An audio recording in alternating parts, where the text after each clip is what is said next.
Many of you out here, Beth, Parnicza, and I will be leading this tour. Many of you were out here 2 nights ago for the 150th anniversary of the precise moment of Stonewall Jackson's Flank Attack. In fact, we had 400 people join us for that program. And that program went about a mile out through Stonewall Jackson's famous attack, and then it came back. So that was a 2-miler. Tonight, or today, we're going to do something that no historian has ever done. From the moment of the battle till this very moment, there have been literally 5 or 6 generations of historians who have come out and studied these battlefields, who have led tours across these battlefields. Our great spiritual ancestor or predecessor is a gentleman named Augustus Choate Hamlin, who was the medical director of the Union 11th Corps here at Chancellorsville, and for some reason became infatuated with this battle and its story, and became its unofficial first historian. He mapped it, he looked at it, he analyzed it, and he talked to all survivors, and was smart enough to bring them out on the field to make them show him where they were and what their experiences were. For those of you who have been to Antietam, you're familiar with Ezra Carmen. For those who have been to Gettysburg, you know John Batchelder. Well, Augustus Choate Hamlin is our Ezra Carmen. He is our John Batchelder. And he has never walked the entire flank attack. So you're going to do something that no historian has ever done. No student has ever been able to do. We're going to lead a group through this. That said, as exciting as that is,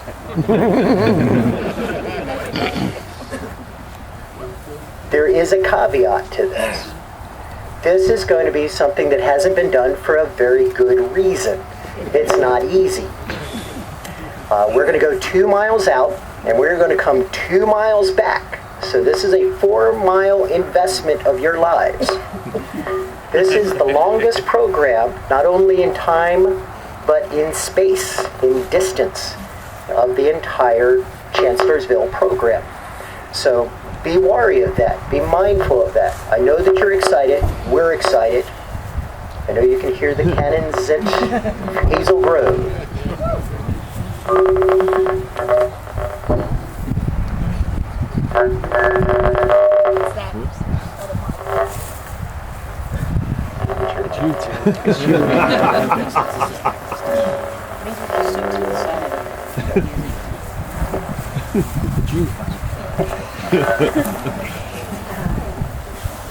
All right, so not only do we have an investment of time and space, it's also something of an endurance program, because we're going to go where no one has gone, so there is no trail for much of this.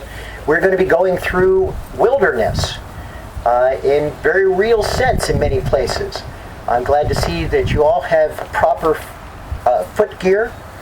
Some of you are wearing shorts and you're going to regret that. But you will be taking the scars of the wilderness home with you.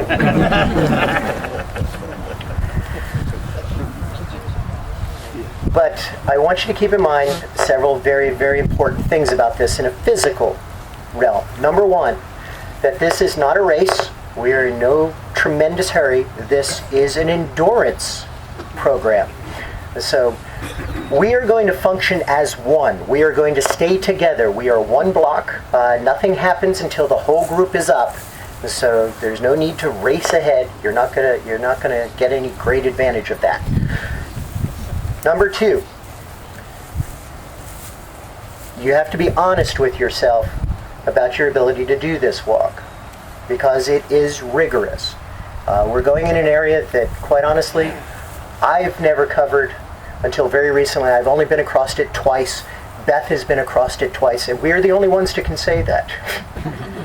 And for the longest time, we spent quite a bit of time in those woods wondering what we were doing and if we even wanted to do this to you. So, I cannot judge your health or your situation. Only you can do that, but you have to be honest with yourself about doing this. Because if you have any impairment whatsoever, you probably shouldn't be doing this. If you don't have the right foot gear, you probably shouldn't be doing this. If you've had a heart attack anytime in the past, you probably shouldn't be doing this. So if you have diabetes and haven't had breakfast, you probably shouldn't be doing this. Now, we did this program just 2 nights ago, and it only went half the distance. And we had several people flag on us just in that. We had a group of folks who actually got up on a tractor and followed us. That's not going to happen today. There is no tractor. There is no taxi service on this thing. We've had people who dropped out because they had a weak heart and they found this rather challenging. We can't have people drop out on us after a certain point in this tour. The first half of the tour is in relatively open ground. We can get you back. We can get you to safety. But in the second half of this thing, we are genuinely in wilderness. And if you're not capable of doing this, then we're going to have to stop the tour and get you out for your own safety. Okay? So, that said, I'm not trying to scare you away, but I am asking you to be honest with yourself for your sake, for your health, and for the enjoyment of the overall group. Okay? All right. So, next thing to think about is where we're going to be going. We're going to be covering the full length of Stonewall Jackson's flank attack, from where it first struck the Union 11th Corps and pursued them through the entire length of their line and on up to their high water mark on the evening of May 2nd, and to where ultimately Stonewall Jackson started his final and fatal ride that brought him down in the mistaken fire of his own men. We are going to be doing this because we have a lot of generous people who are giving of themselves so that we can enjoy this. The property that we're going to be covering, much of it is private property. The landowners have graciously assented to allow us to cross their properties today so that we might study the ground and study the stories and understand the Battle of Chancellorsville. This is a one-time deal that these folks have allowed us. And so, with that in mind, remember that you're not going to be in the national park for the entire duration of this thing. In fact, for a long time, you're going to be outside the national park. Be mindful of your surroundings and be respectful of those surroundings. We don't want to hurt or jeopardize any of the resource out here in the National Park Service, but especially for those people who were kind enough to share their private property with us. So as we move along, let's make sure as a group that we leave the places behind us in better shape than when we found them, so that nobody is ever going to regret that they ever allowed us to experience history today. Deal? Deal. All right. As a result, we're also going to be going through fields that have been tilled. We're going to be dealing with areas that are in agriculture, like all around us we have hay. We're going to stick to the trails, just the trails. I don't want anybody wandering off into the fields or straying away too far, because, again, the fields around us belong to, the crop belongs to the farmers, and they've invested quite a bit in it. It just looks like a field of hay and clover around you, but to the farmer, that's about a $24,000 investment. So we want to respect that, honor it, and take care of it. Okay? Now, as we head through here, we're also going to be heading into woods. The woods are a habitat. There are things that live in there. There are creepies and there are crawlies, and they are all over the place. That's what they call home. Now, you do not want to meet them, and they don't want to meet you either. But you should be aware of your surroundings. Keep an eye on the ground around you. Make sure that you don't accidentally encounter someone who is accidentally encountering you. Among these creatures out here, we also have ticks. Those of you who came out on the evening of May 2nd wound up coming home with a couple of unexpected souvenirs. We don't want you to bring anything back that you didn't intend to. So when you go through this, make sure you check yourself, and when you come back, do a thorough check. And as we go along, if you happen to see that your neighbor has a tick crawling up their back, you might do them a great favor, great service, and point that out to them. All right? Now, have I scared you guys? Keep working. All right. So let's talk about Chancellorsville. I'm glad to see all of you out here today. I'm honestly awed at how many of you have come out today to walk this ground, this hallowed ground, made hallowed 150 years ago by the experiences of Union and Confederate soldiers who walked across this very ground, who fought over this ground, and some of them bled out their lifeblood on this ground. We're going to talk about them today. Where we're located right now is about 4 miles west of Chancellorsville, in the heart of a heavily wooded area known as the Wilderness. It's about a 75 square mile area of pure, dense, intrusive tangles. You're going to get a first-hand experience of some of that as we go along. The Union Army of the Potomac, under General Joseph Hooker, has about 80 to 85,000 men on this battlefield. He is confronted by General Robert E. Lee, who has a force of about 40,000 on the battlefield. The Confederates are outnumbered over 2 to 1. And yet, Robert E. Lee and Stonewall Jackson are going to have the audacity, the temerity, to fly in the face of conventional warfare and logic and split their forces directly in the face of a larger and aggressive opponent. Robert E. Lee is going to stay east of Chancellorsville with about 13,000 Confederates to hold the attention of Hooker and his 85,000 men, while Stonewall Jackson circumvents them in a 12-mile flank march that will go all around them on May 2nd. A march that will take the better part of a day in broad daylight. Eventually, Jackson would reach his high water mark, getting set to make his attack about a mile behind you. In this sector of the battlefield was the Union 11th Corps of General Oliver Otis Howard, O.O. Howard, or Uh-oh Howard if you prefer. Howard has the smallest corps on the entire battlefield, about 11 to 12,000 men, and most of them oriented along the turnpike, the orange turnpike towards the east of us, all of them on the bed or facing towards the south.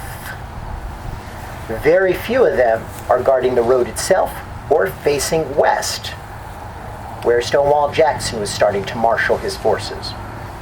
In truth, only 2 regiments, maybe about 500 to 600 men total, are facing in the proper direction. Stonewall Jackson was able to bring up about 20,000 Confederates, with another 7,000 in column behind them.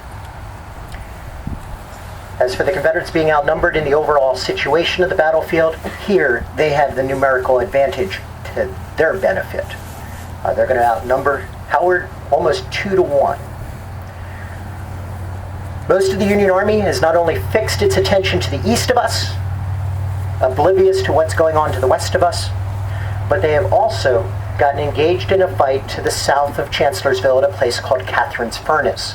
When Union forces next to the 11th Corps swung down towards Catherine Furnace, they changed the entire dynamic of this battlefield, where May 2nd had started off with the Union left flank anchored on the Rappahannock River and its center at Chancellorsville. Its right extended along the highway, and this was the last man in the line. This was the right flank.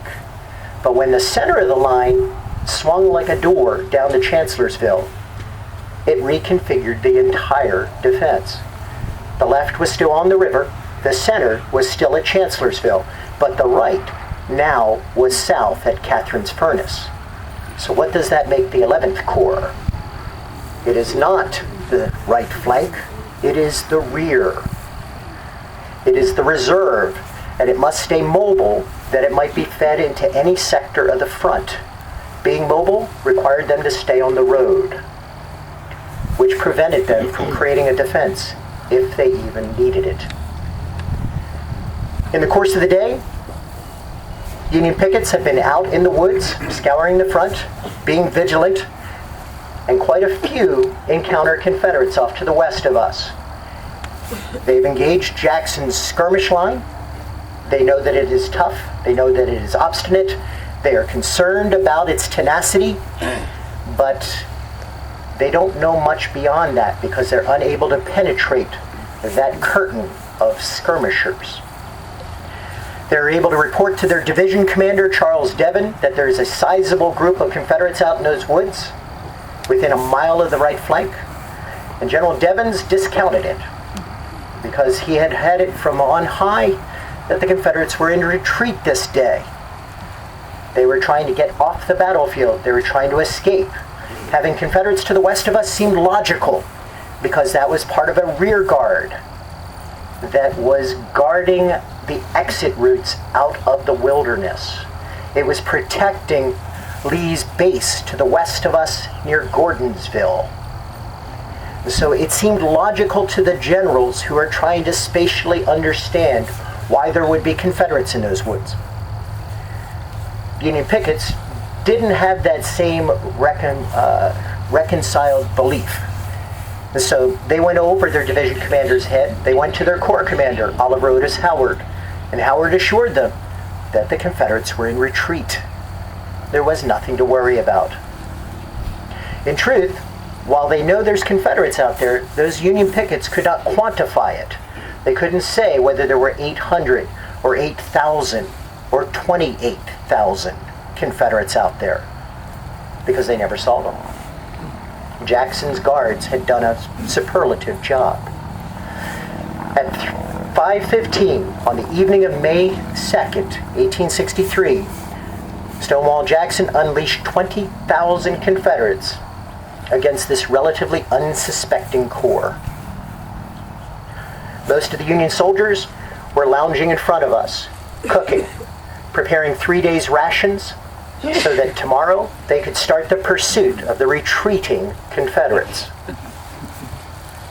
As they cook around their campfires, there is a Union band out here serenading the troops, playing Home Sweet Home. There is a Union artillery group that have harnessed their horses, and General Howard himself has admonished them to unharness those horses and let them graze, because tomorrow we start the pursuit. It doesn't get any more direct than that. And then something happens. Deer come bounding up over this rise and barrel straight through the camp. Fox literally run underfoot among the dazed Union soldiers. Birds flutter out ahead and squirrels jump from head to head. All of nature had gone awry in this little area. And the Union soldiers stood dumbfounded, trying to understand this mystifying moment, when out of the distant tree line came a Confederate line like beaters to the hunt, driving the wildlife out of the wilderness before them. There are 2 Union regiments out here. They are led by Leopold von Gilsa. Von Gilsa said that he engaged the enemy and he stopped their attack dead. Anybody remember that part of the flank attack? Well, Leopold von Gilsa said that he opened fire on them, and in fact he had a very effective first fire. In that initial onslaught, the Confederates lost 2 regimental commanders, Hobson of the 12th Alabama and a man named Philip Cook of the 4th Georgia went down in the very first fire. And things should have been in disarray, but instead others stepped forward and they kept up their momentum and they kept up pressure here. But remember, there's only about 600 Federals facing west. There are about 20,000 Confederates looming east. The Union line is about 200 yards of front. The Confederates are about 2 miles of front. So when von Gilsa is able to say, in a rather self-serving way, I have stopped the attack, he also has to admit, but their line was much longer than mine, and they wrapped around my left, and they wrapped around my right, and they threatened to cut me off. And then my brave boys were obliged to fall back. They were up there probably less than 5-7 minutes, the time that we've been talking about the combat. When they fell back off this little rise behind you, all the rest of Charles Devon's division is aligned along the highway, facing in the wrong direction. As units attempt to pull their troops out and face the menace, each and every one of them is going to have a smaller front than von Gilsa had. Each of them is going to be swept aside and turned to the point where the artillery is there out to the west. Out to the east, I should say. So yes, Lee is doing good. Charles Devons, the division commander, attempted to put some kind of order in these fields immediately in front of you. He was nicked in the heel by a bullet. He decided that that was as close to a mortal wound as he dare, and immediately left the field. His replacement, Nathaniel McLean, was barely in command before he fell with a more serious wound. There was nobody that replaced him, and it was a rather moot point anyway, because in those few brief seconds, Devon's division literally evaporated. The entire right flank of the Union Army has been crushed in a matter of minutes. As the Confederates swarm forward to take full advantage of that, there are two things I want you to think about as we proceed from here. Number one, as you look out in front of us, you see the traffic on the highway, and you will notice that the road actually bends across your front. So that at one point we are going parallel with the highway, and we are hitting the flank of the 11th Corps. But as the road bends, Union soldiers are actually facing away from you. They will have to turn around to deal with the Confederate attack. The second thing I want you to look at is the lay of the ground as we move from here. As we head down this path, you're going to see the secret to Jackson's success. And it's this little rise beside us. It's not evident now because you can see the highway very easily. But in a few steps from now, we're going to be in a deep recess where you cannot see the highway, and the defenders on the highway could not see you. Jackson's left, once it gets over this rise, is not going to run into any problems from the troops along the highway. They can't see them, they can't shoot them, they can't stop them. So the Union Army is going to have to come up with something else for their salvation.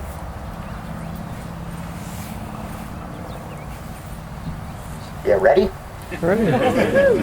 Let's walk.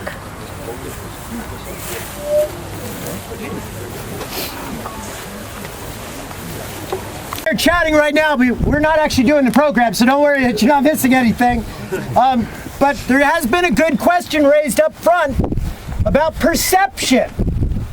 In the midst of these accounts of various soldiers, and specifically in Jackson's wounding, what people saw, what people didn't see. When you put people in extreme duress, it's hard for them to factor in everything that they see and experience because you're bombarding their senses and you're bombarding them in an irrational way. So sometimes our minds don't process what's going on around us. As much as we like to think that everything we see we remember and understand, we trust our memories. If we don't trust them, who will? But in fact, there are certain things that just don't add up. For example, I know of at least one exercise with the U.S. Marine Corps where they ran people within a minute of their lives and they were exhausted.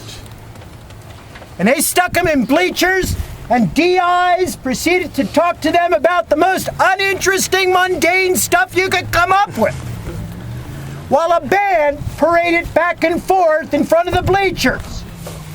At one critical moment, several spider holes opened up, snipers jumped out, fired in every direction, the band scattered to the wind, the drill instructors kept on talking.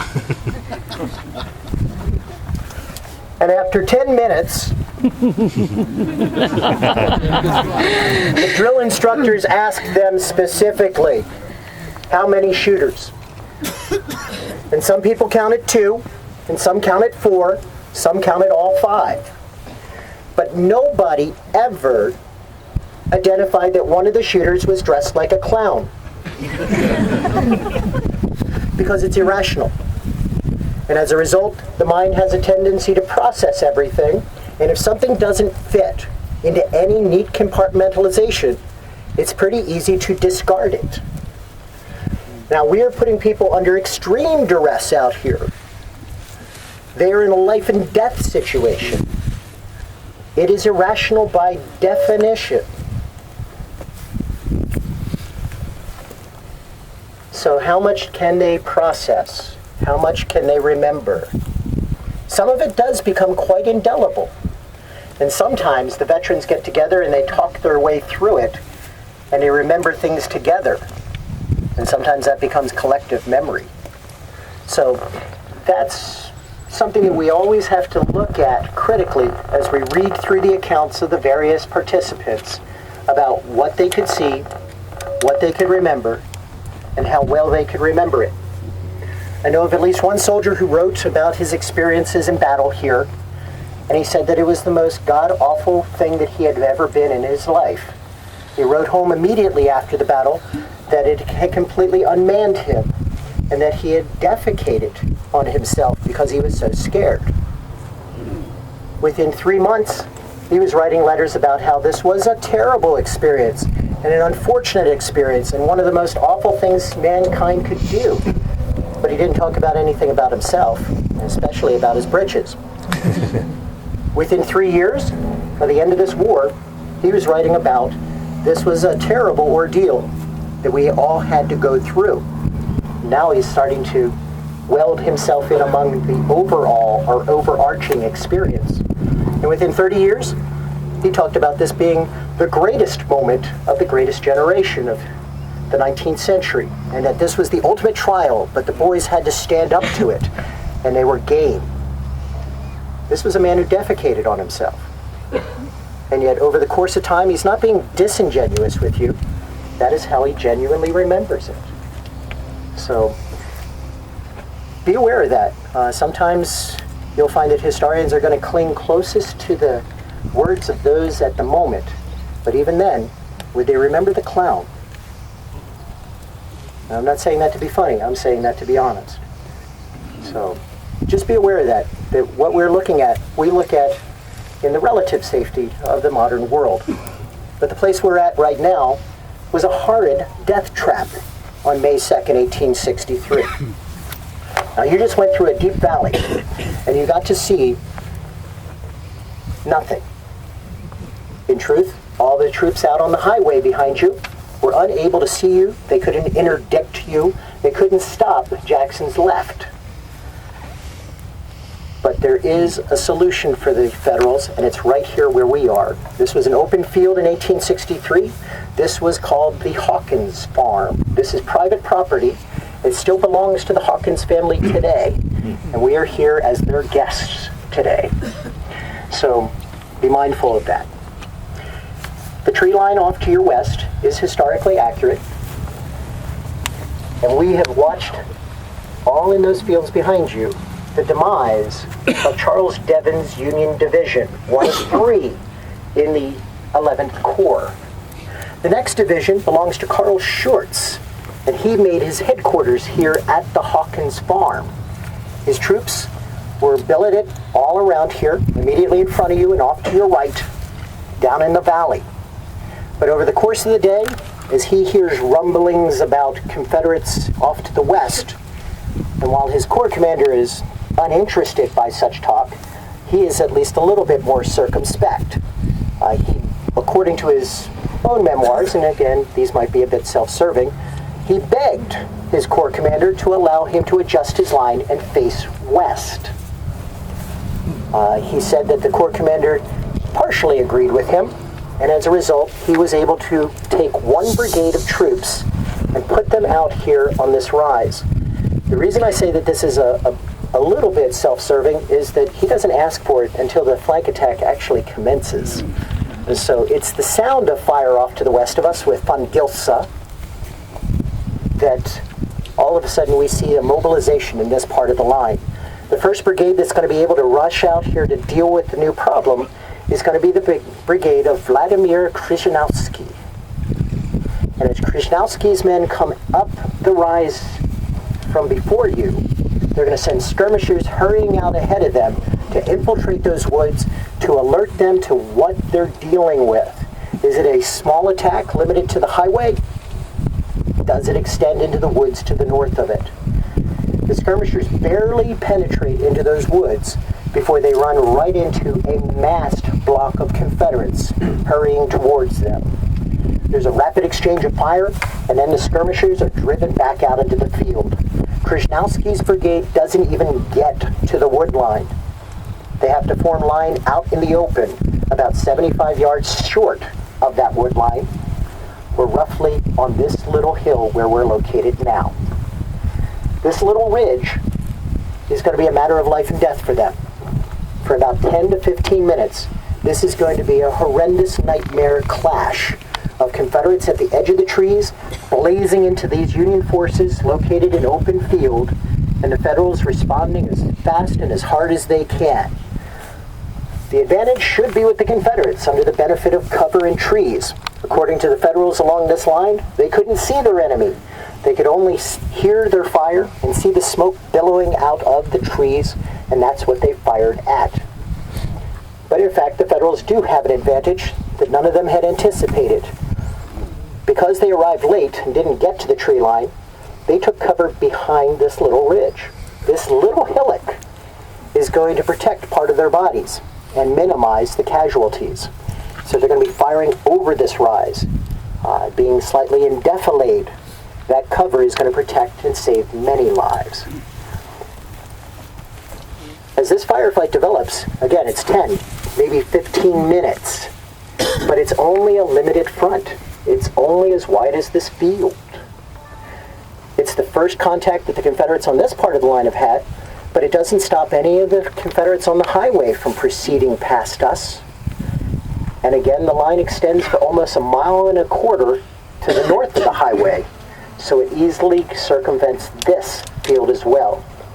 Within just a matter of minutes, North Carolinians are going to be starting to wheel to their right and face directly towards you and fire into this field from that direction.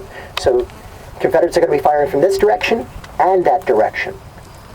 Coming at two different angles, this Union line could not possibly stand. Krasnowski gave the order to fall back. Many of his regiments are new, they're raw. This is their initiation to battle, and this is a horrible initiation.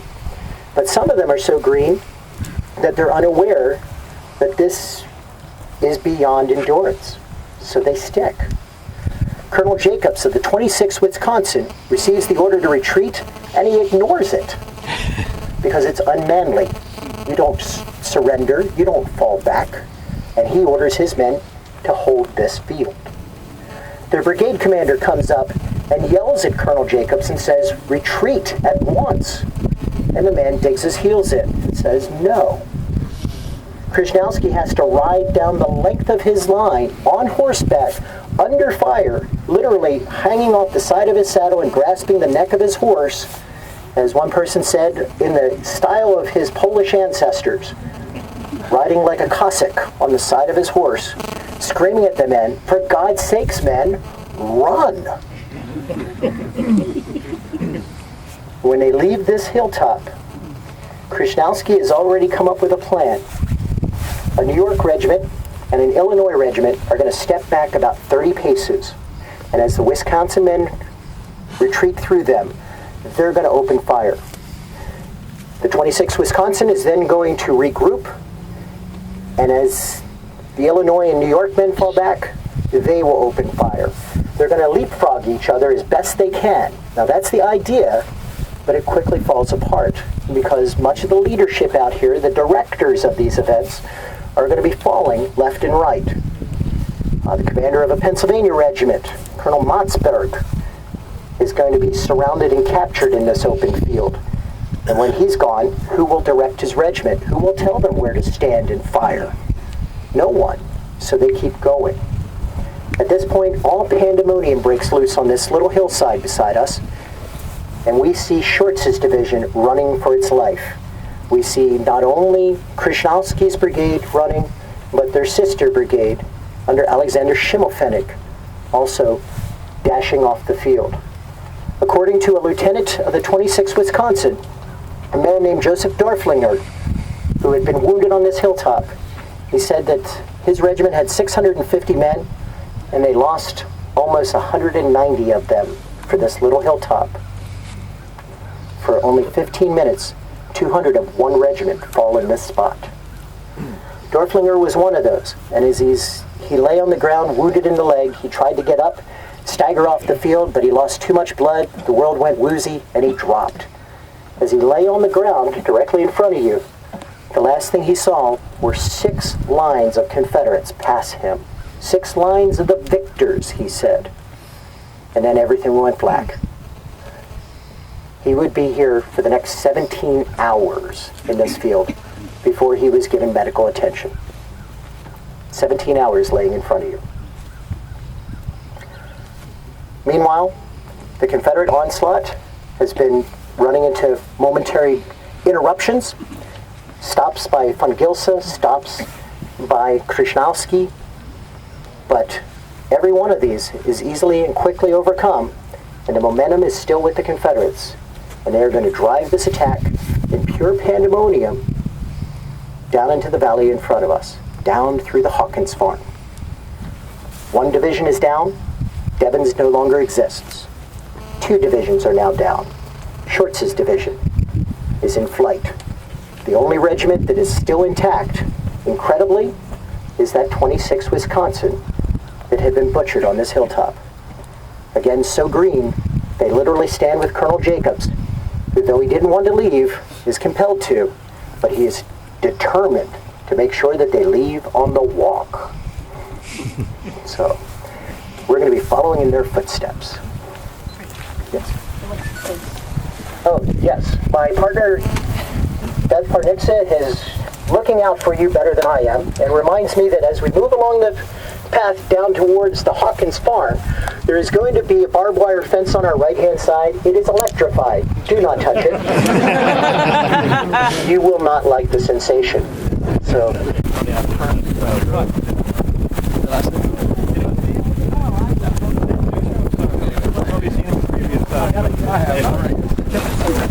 Property being part of the Hawkins farm, especially during the battle, and it remains the Hawkins farm still today. The house site that you see in front of you is not a wartime house. The wartime house stood just right next to it, where you see a few of those tall trees, that some of which don't look particularly healthy. The main house site was actually right in that area. Frank talked about Carl Schurz's division. This was Schurz's headquarters site.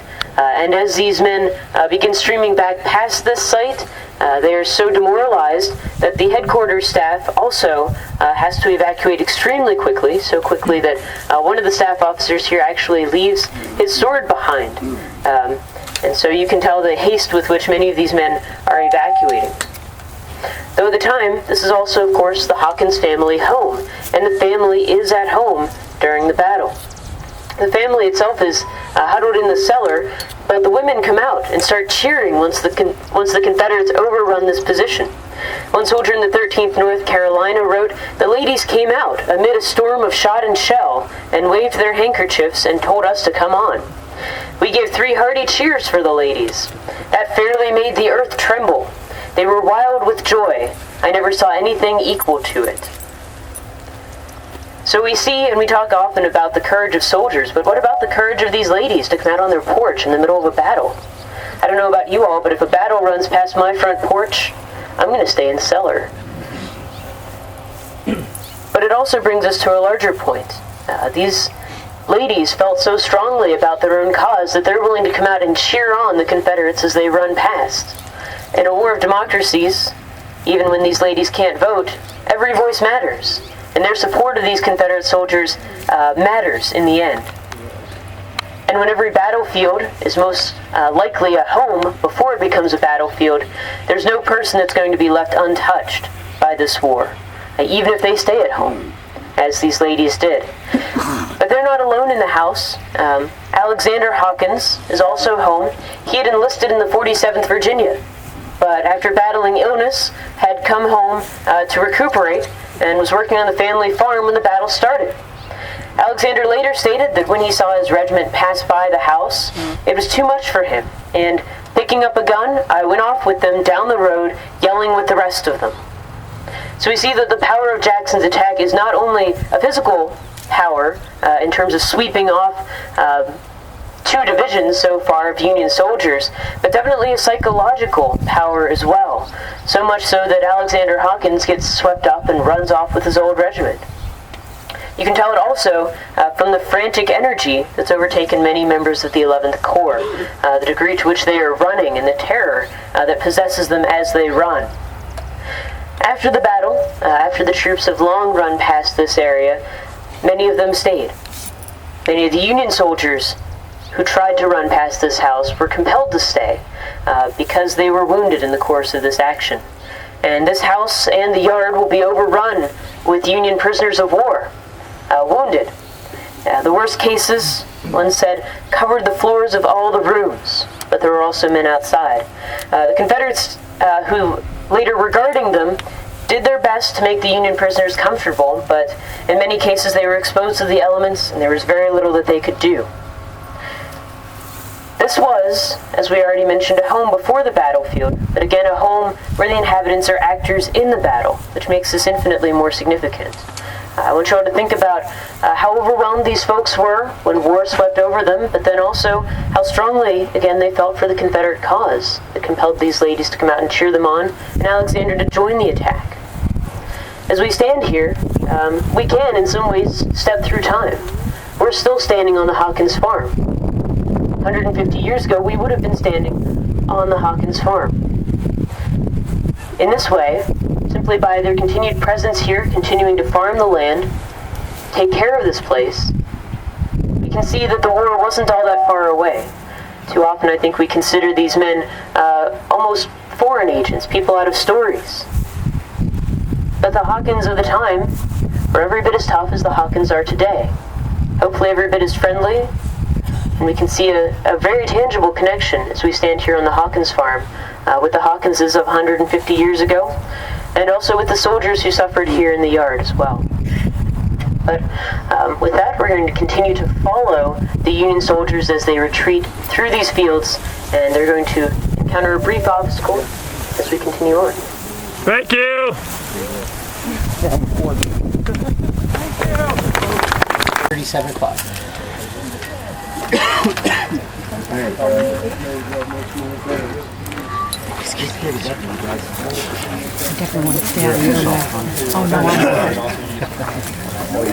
Advance has been a profound success, and as the Confederates swept 2/3 of the 11th Corps off this field, it looks like a tremendous rout is brimming in our midst. A lot of the units are starting to fall apart, but not all of them are falling apart. Keep in mind that some of the New York and Illinois regiments here, the 82nd Illinois, the 149th New York, or I'm sorry, not the 149, 157th, my apologies to the 12th Corps folks, they are going to be doing this leapfrog rear guard. We're going to have the 26th Wisconsin walking backwards with their regimental commander. I don't know how excited they were about that prospect, but according to at least one lieutenant, he said that the regiment made an orderly retreat.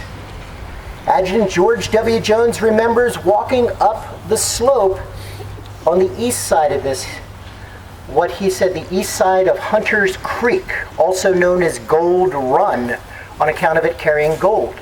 They not only walked up that slope, the colonel insisted that they had to walk up that slope leisurely. So, walking up the slope leisurely with Colonel W.H. Jacobs, who bewailed disconsolately the whole way about the great losses and misfortune of his regiment in their first great battle. So, here's a man who is disconsolate because he wasn't able to hold this field, and is going to make it a point of honor to walk out of here with his head held high, if that's the only redeeming factor he can take out of Chancellorsville. So you can imagine these units pushing through here with some semblance of order, but that doesn't mean everybody pushed through here with order. In fact, there was bedlam all around us. Keep in mind that we have not only infantrymen who are trying to get off this field, they're trying to get through their own camps. The camps that had been in disarray because moments before, they had been cooking dinner. They had been preparing 3 days' rations. They had been slaughtering beeves and cooking up steaks in anticipation of their move tomorrow. So this entire valley around us would have been one profound barbecue. It would have smelled just phenomenally good. As they push through this stuff, they have to circumnavigate their way among their tents. They have to be able to get through this open field without getting shot, and then things get worse because they wind up against a major obstacle. There's a tiny little stream beside us. As you heard the term hunting run or gold run. In fact, there was gold in these parts. Prior to the California gold rush, the #1 producer of gold was Virginia. There were numerous gold mines all along the Rappahannock and Rapidan rivers. And gold mines extended even through Spotsylvania County. There was gold mining here. There was even gold mining near Salem Church prior to the Civil War. One of the largest gold mines, the Vaucluse mine, the overseer or the caretaker for it lives just about a mile away from us. A gentleman named Van Wart. His house will become something of a landmark when Stonewall Jackson gets shot very close to it. So it is not surprising that this was called Gold Run. Gold Run is a wonderful feeder for the vegetation around us. And so besides Hawkins Farm, it's not only a boundary marker, but it is also where wilderness again starts to consume the area. You're looking at an area that has been opened up in cultivation, but in 1863, this was thick, dense vegetation. This was heavily jungled woods. And Union soldiers were going to have to splash through that stream and force their way through those woods. Some of the soldiers aren't going to make it. And some of the soldiers coming down here are badly wounded, having staggered off this field, and this is as far as they dare go. One of them was a Czechoslovakian who had become a Union soldier, Parnicza.Challenging. And he wrote about his experiences here as a member of the 82nd Illinois. He said, "I was wounded in the first encounter, in the foot, and I fell on the battlefield and was later taken prisoner." And this is how he became a prisoner. He said, "First, I tried to stop the bleeding in my foot, which was impossible. And with much effort, I reached a brook," Gold Run here, "and I washed my wound. And I tore up some bandages from my shirt. And as I was sitting on the ground binding my wound, I was jolted by unfriendly fire, which were flying around thickly when the rebels came up front." So he was literally sitting directly in front of you along this stream when the Confederates came over the rise immediately behind you. So it's almost point blank fire, and this man immediately scurried into the creek itself for cover. Things did not improve. As he went on to say that I was jolted by this unfriendly fire, which came around very thickly.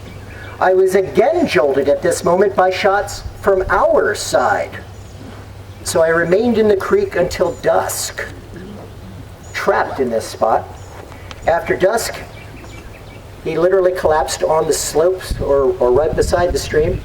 As he woke up at one point, he saw one of the most horrible scenes of the war, as he watched those who follow in the aftermath of these attacks go among the dead and wounded and plunder them for anything that might be of value. He saw that firsthand in this little valley. He said, "I saw hordes of rebels coming onto the battlefield, stealing from the dead and the wounded. Such barbarism, stealing from the dead and the wounded. They took everything that glistened and was worthwhile. And I, too, was a victim." So as they came by, they forced him to turn out his pockets and give them everything he had. Shortly after that, some order was restored to this field. The Confederate provost marshals, the policemen of the Army, came out here, not only cleared off the Confederates and got them back towards their own units, but they also gathered in the wounded and the prisoners. They encountered this gentleman, and decided that while he was badly wounded, he could still walk.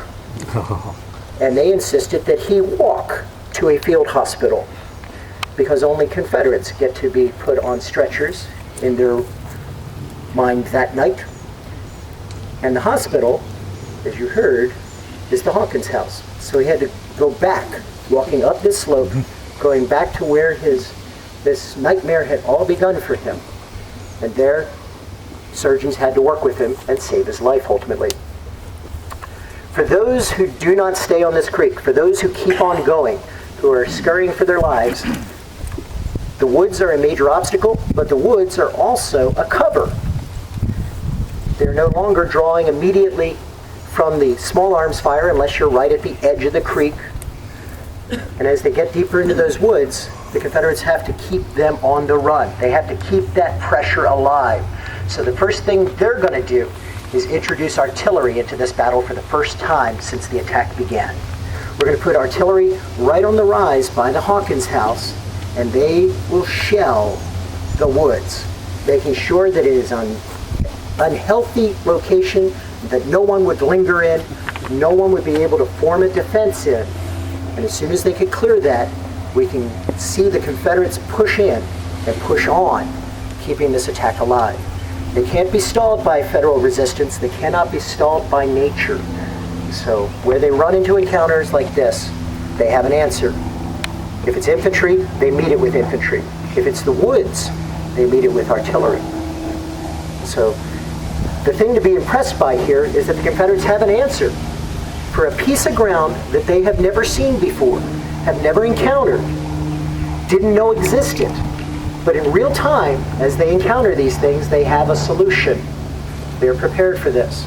You are looking at a well-oiled machine in 1863 of seasoned veterans who understand what they can do, what they're capable of, recognize it in real time, and adapt to it and be effective. So what we are going to do, unlike our Czechoslovakian Union soldier, is that we're going to get across Gold Run, and we're going to keep on going. We're going to head on with the Union attack, or with the Union retreat, and the Confederate attack, and head into the next major obstacle.